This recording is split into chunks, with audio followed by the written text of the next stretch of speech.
আসসালামু আলাইকুম সুপ্রিয় দর্শক।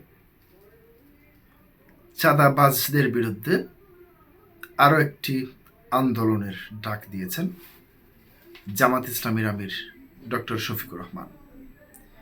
তিনি বলেছেন, চাঁদাবাজ বিরোধী আন্দোলন এখন সময়ের দাবিতে পরিণত হয়েছে। সম্প্রতি যাত্রাবাড়িতে চাঁদা লেনদেনের ঘটনায় একজন লেবুনা চালককে হত্যার ঘটনায় তিনি তীব্র নিন্দা জানিয়ে তিনি এ সমস্ত বক্তব্য দিয়েছেন। প্রিয় দর্শক, সারা বাংলাদেশে বিভিন্ন জায়গায় এখন চাঁদাবাজির ঘটনা ঘটছে। যে চাঁদাবাজিগুলি এর আগেও ছিল। আপনারা জানেন, যে সরকারি ক্ষমতায় এসেছে সে সরকারের সবচেয়ে বড় অতীতের বিষয়টি হচ্ছে চাঁদাবাজি নিয়ন্ত্রণ। এই চাঁদাবাজি নিয়ন্ত্রণ করতে না পারার কারণেই 5ই আগস্টের মতো ঘটনার সূত্রপাত হয়েছে বেশিরভাগই। প্রিয় দর্শক, 5ই আগস্টের পরেও কি এদেশের চাঁদা ছিল না?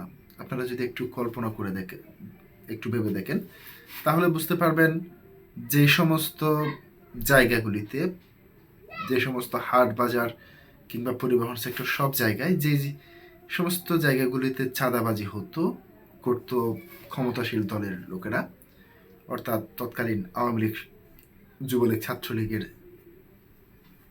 কর্মীরা, সে সমস্ত জায়গাগুলি হঠাৎ করেই 5ই আগস্টের পর থেকে আবারও ভর্তি হয়ে গেল। যদিও আগের সরকারের সে সমস্ত নেতাকর্মীরা না থাকলেও এর পরবর্তীতে কারা কারা এই সমস্ত জায়গাগুলি দখলে নিয়েছে আপনারা সবাই হয়তো জানেন। আবার চাঁদাবাজদের বিরুদ্ধে আরেকটি আন্দোলন সময়ের দাবি হিসেবে উল্লেখ করেছেন জামাত ইসলামীর আমির ডক্টর শফিকুর রহমান। তিনি কি বলতে চেয়েছেন সেটি আপনাদের সামনে একটু হুবহু তুলে ধরছি। রাজধানীর যাত্রাবাড়িতে চাঁদা লেনদেনের ঘটনায় লেবুনা চালককে পিটিয়ে হত্যার ঘটনায় নিন্দা জানিয়ে জামাত ইসলামীর আমির বিরোধী দলীয় নেতা ডক্টর শফিকুর রহমান তিনি বলেছেন, জনগণকে সঙ্গে নিয়ে চাঁদাবাজ বিরোধী আরেকটি আন্দোলন গড়ে তোলা এখন সময়ের দাবি। রোববার 22 ফেব্রুয়ারি নিজের ভেরিফাইড ফেসবুক আইডিতে দেওয়া এক পোস্টে তিনি এসব কথা বলেন। জামাত আমির লেখেন, গতকাল রাজধানীর যাত্রাবাড়িতে একজন চাঁদাবাজকে চাঁদা লেনদেনের ঘটনায় চাঁদাবাজরা পিটিয়ে হত্যা করেছে। এই ঘটনার তীব্র নিন্দা জানায়। একজন গাড়ি চালককে চাঁদা লেনদেনের ঘটনায় চাঁদাবাজরা পিটিয়ে হত্যা করেছে, এই ঘটনার তীব্র নিন্দা জানায়। তিনি বলেন, চাঁদা ও সংস্কৃতিকে এমনভাবে জাতীয়করণ করা হয়েছে যেন চাঁদা না দেওয়াই অপরাধ। নেতৃত্বের জায়গা থেকে এখন চাঁদাবাজির বৈধতা দেওয়া হয়, তখন এই দায়িত্ব সংশ্লিষ্ট সকলের উপরেই বর্তাবে। শফিকুর রহমান বলেন, মাঝখানে নিরীহ জনগণের জীবন এভাবেই কি ঝরে পড়বে?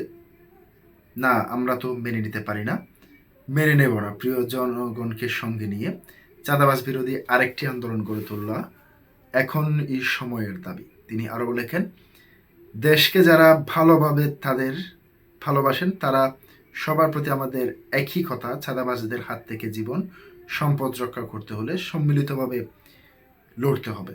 আমরা লড়ে যাব ইনশাআল্লাহ। প্রিয় দর্শক, আজকে পর্যন্তই। আসসালামু আলাইকুম রহমতুল্লাহ। আসসালামু আলাইকুম সুপ্রিয় দর্শক, নির্বাচনে জাতীয় পার্টিকে পরিকল্পিতভাবেই হারিয়ে দেওয়া হয়েছে। এবার এ ধরনের অভিযোগ তুলেছেন জাতীয় পার্টির মহাসচিব শামীম হায়দার পাটোয়ারি। প্রিয় দর্শক, হঠাৎ করে তিনি এই ধরনের অভিযোগ তুললেন কেন? প্রিয় দর্শক, সেই বিষয়টি যখন বিশ্লেষণ করতে যাই তখন অতীতের কথায় চলে আসি।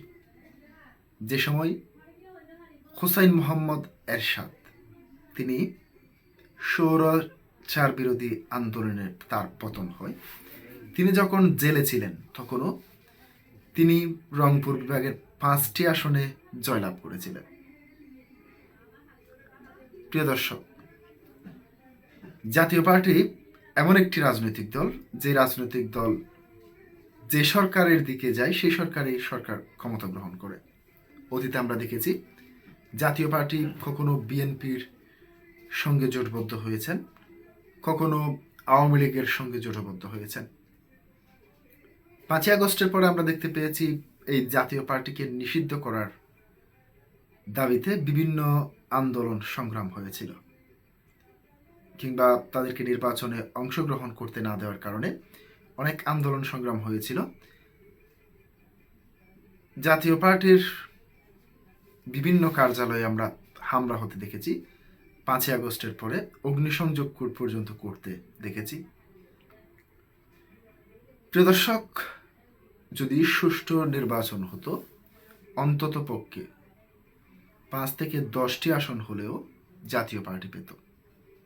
কিন্তু এবার জাতীয় পার্টিকে যেভাবে নীল নকশার মাধ্যমে হারানো হয়েছে সেটি খুবই দুঃখজনক। এবার সে বক্তব্য দিলেন জাতীয় পার্টির মহাসচিব শামীম হায়দার পাটোয়ারি।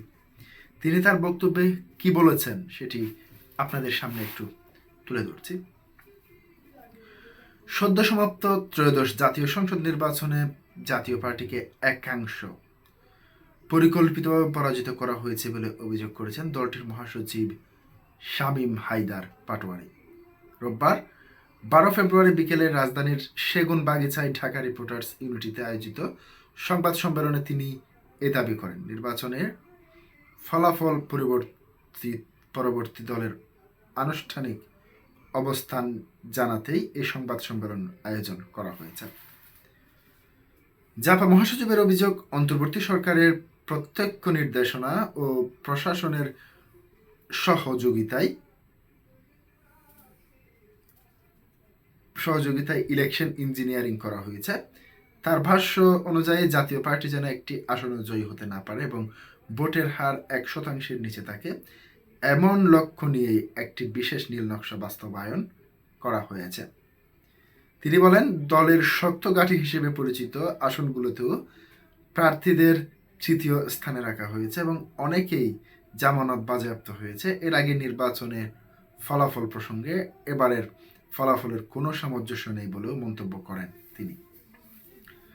নির্বাচন নিয়ে ক্ষোভ প্রকাশ করলেও বিএনপির চেয়ারম্যান তারেক রহমান এবং নবগঠিত সরকারের অভিনন্দন জানিয়েছেন জাতীয় পার্টি। শামীম হায়দার পাটোয়ারি বলেন, তারা আশা করেন নতুন সরকার প্রতিহিংসার রাজনীতি পরিহার করে অন্তর্বর্তীমূলক রাজনৈতিক পরিবেশ গড়ে তুলবে। সংবাদ সম্মেলনে 21 ফেব্রুয়ারি আন্তর্জাতিক মাতৃভাষা দিবসের কেন্দ্রীয় শহীদ মিনারে দলীয় নেতাকর্মীদের উপর হামলার ঘটনাও তুলে ধরা হয়। জাপা মহাসচিব এই ঘটনাকে মব অ্যাটাক হিসেবে অভিহিত করে জড়িতদের চিহ্নিত করে দৃষ্টান্তমূলক শাস্তি দাবি করেছেন। প্রিয় দর্শক, আজকে পর্যন্তই। আসসালামু আলাইকুম ওয়া রাহমাতুল্লাহ।